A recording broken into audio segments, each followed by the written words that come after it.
El concepto de base de un espacio vectorial nos permite caracterizar cada elemento del espacio con un vector en particular, lo cual facilita muchas cosas a la hora de trabajar con ellos, como lo veremos a continuación. Vamos a definir lo que son las coordenadas de un vector con respecto a una base. Para ello necesitamos una base ordenada del espacio. ¿Y qué quiere decir que la base sea ordenada? Que el orden en el que están agrupados o escritos los vectores de la base tiene que ser uno en particular. Veamos esta definición. Si yo tengo que B formada por estos vectores es una base ordenada de V, que quiere decir de nuevo que sea una base ordenada, que el orden en el que estén acomodados los vectores V1, V2 hasta Vn importa. En los casos anteriores, a como estuvieran acomodados los vectores no nos interesaba. En este caso sí. De nuevo, si V es una base ordenada de un espacio vectorial, entonces, como ya vimos, todo vector del espacio se puede escribir como combinación lineal de los elementos de esa base de forma única. Entonces, en vista de que existe una única representación para cada vector del espacio como combinación lineal de los elementos de esta base, lo que quiere decir lo mismo, que solo hay un conjunto de escalares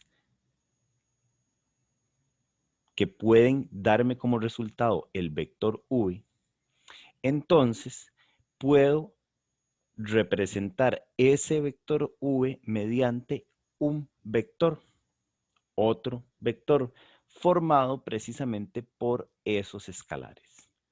A ese vector lo vamos a denotar de esta forma y lo vamos a llamar el vector de coordenadas del vector V con respecto a la base B.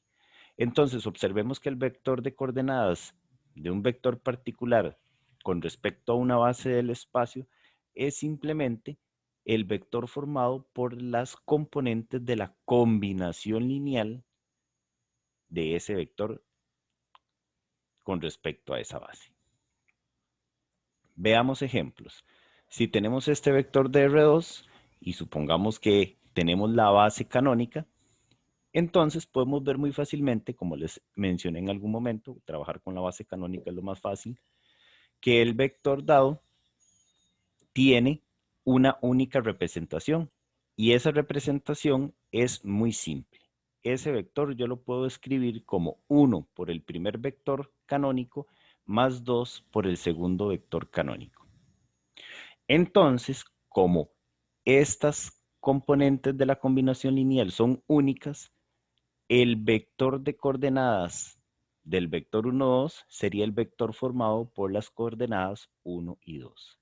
En este caso, cuando la base dada es la base canónica, el vector de coordenadas de cualquier vector va a ser el mismo. Veamos otro ejemplo. Supongamos el mismo vector de R2 y otra base, que ya no es la canónica. En este caso, ese vector se puede escribir de esta manera, como combinación lineal de los elementos de esta base. Y como esta forma para escribir el vector 1, 2 como combinación lineal de estos dos vectores es única, por el hecho de ser base, entonces el vector de coordenadas del vector 1, 2 en esta otra base es el vector 0, 1. Veamos más ejemplos. Esta es una base del espacio de matrices de tamaño 2 por 2. Por ejemplo, esta matriz en particular se puede escribir de esta forma, como combinación lineal de los elementos de esa base. Y de nuevo, como es una base, esta forma de escribir a esa matriz en particular es única. Entonces, el vector de coordenadas de esta matriz en esta base va a ser el vector formado precisamente por las componentes de la combinación lineal.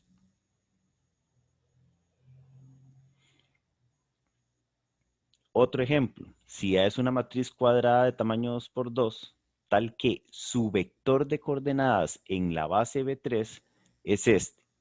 Entonces podemos determinar quién es esa matriz.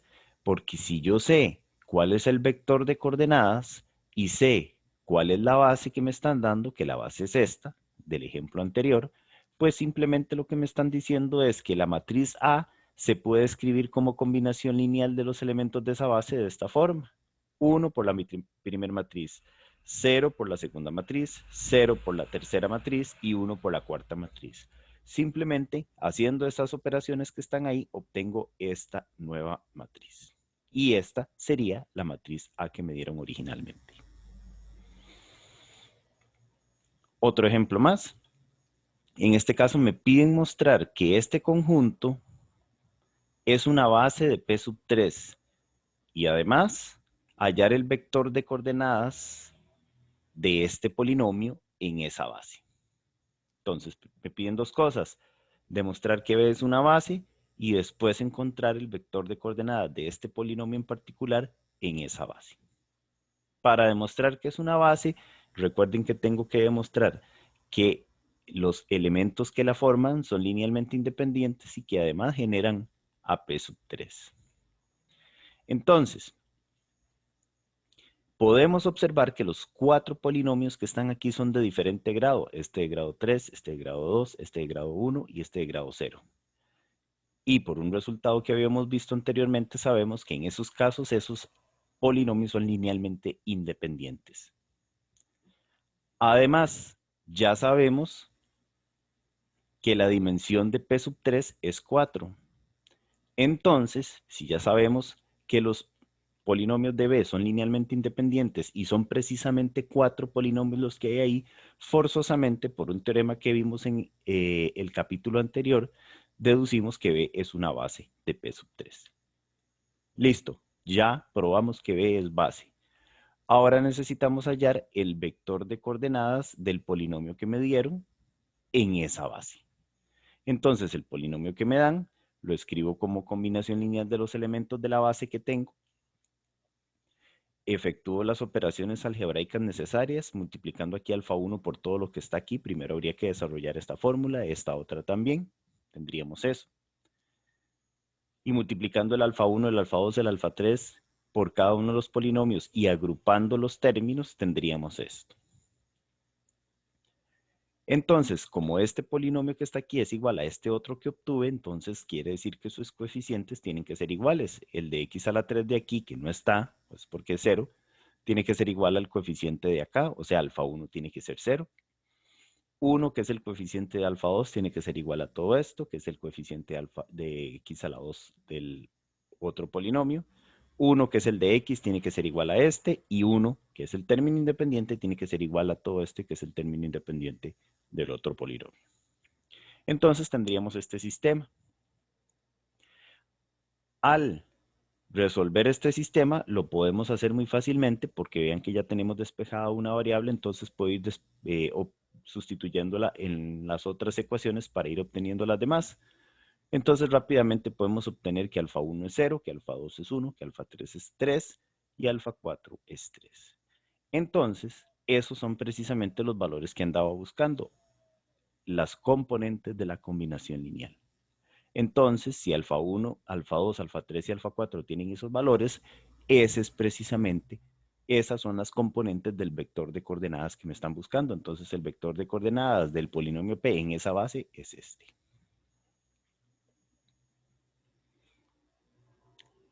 Un ejercicio para que lo intenten hacer, me dan una base de R4 y un vector también de R4. Me piden calcular el vector de coordenadas de este vector que me dan en la base que me dan. Y otro ejercicio para que lo intenten hacer es precisamente determinar el vector de coordenadas de este polinomio en esta base que me dan. Y luego, si este es el vector de coordenadas en esta base de un polinomio Q que no conozco, determinar explícitamente el polinomio Q. Nos vemos.